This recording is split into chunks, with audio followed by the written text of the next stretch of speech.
राधे राधे दर्शकों, नमस्कार। सनातन की कहानी यूट्यूब चैनल में आपका स्वागत है। जैसा कि सनातन की कहानी के पिछले वीडियो में हमने वेदों के बारे में चर्चा की थी, आज का हमारा विषय है ऋग्वेद। आज हम जानेंगे ऋग्वेद का संपूर्ण परिचय, तो बने रहिए हमारे साथ। ऋग्वेद ऋग्वेद चारों वेदों में सबसे प्राचीन और महत्वपूर्ण वेद है। इसे वेदों का प्रथम वेद कहा जाता है। ऋग शब्द का अर्थ है स्रोत या प्रशंसा के पद, इसलिए ऋग्वेद का अर्थ है स्तुति के मंत्रों का संग्रह। ये वेद ज्ञान का स्रोत, आध्यात्मिकता की नींव और भारतीय संस्कृति का प्राचीनतम ग्रंथ है। अगर हम ऋग्वेद की रचना की बात करें तो इसकी रचना वैदिक संस्कृत में की गई है। इसका रचना काल 1500 से 1200 ईसा पूर्व है और कुछ विद्वान तो इसे इससे भी प्राचीन कहते हैं। इसकी संरचना इस प्रकार है। ऋग्वेद में कुल 10 मंडल हैं। इसमें लगभग 1028 सूक्त हैं और 10,600 मंत्र हैं। प्रत्येक सूक्त देवताओं की स्तुति में रचे गए हैं। ऋग्वेद के अगर मुख्य देवताओं की बात करें तो ऋग्वेद में प्रकृति और देव शक्तियों की उपासना की गई है। इसके प्रमुख देवता इस प्रकार है। अग्नि, यज्ञ के देवता, अग्नि को देवताओं तक हवन पहुंचाने वाला देवता कहा गया है। इंद्र इंद्र युद्ध और शक्ति के देवता कहे गए हैं, जिन्होंने व्रत नामक असुर का वध किया था। वरुण वरुण को जल और सत्य का देवता कहा जाता है। वायु को वायु या प्राण शक्ति का देवता कहा जाता है। सूर्य को प्रकाश और जीवन शक्ति का देवता कहा जाता है। उषा को प्रातः काल की देवी और नई शुरुआत का प्रतीक माना गया। सावित्री गायत्री मंत्र के देवता हैं। अगर हम ऋग्वेद के प्रमुख मंत्रों की बात करें तो वो इस प्रकार हैं। जैसा कि सभी जानते हैं, ऋग्वेद का एक बहुत ही महत्वपूर्ण और विख्यात मंत्र है गायत्री मंत्र, जिसकी रचना गुरु विश्वामित्र ने की थी।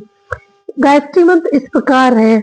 ओम भूर्भुवः स्वाहा तत्सवितुर्वरेण्यं भर्गो देवस्य धीमहि धियो यो नः प्रचोदयात्। इसका अर्थ है, ये मंत्र सूर्य देव की स्तुति और बुद्धि के प्रकाश का आह्वान करता है। दूसरा सूक्त है इसमें नासदीय सूक्त, जिसमें 10 मंडल और सूक्तों की संख्या 129 है। इसमें सृष्टि की उत्पत्ति के रहस्य में दार्शनिक चर्चा की गई है। तीसरा है पुरुष सूक्त, इसमें ब्रह्मांड की रचना और वर्ण व्यवस्था का उल्लेख मिलता है। अगर हम ऋग्वेद की विषय वस्तु की बात करें तो इसमें प्रकृति की पूजा का विधान है। जैसे कि ऋग्वेद में अग्निदेव, वायुदेव, जलदेव और सूर्यदेव सभी की पूजाओं के लिए मंत्र और विधान वर्णित है।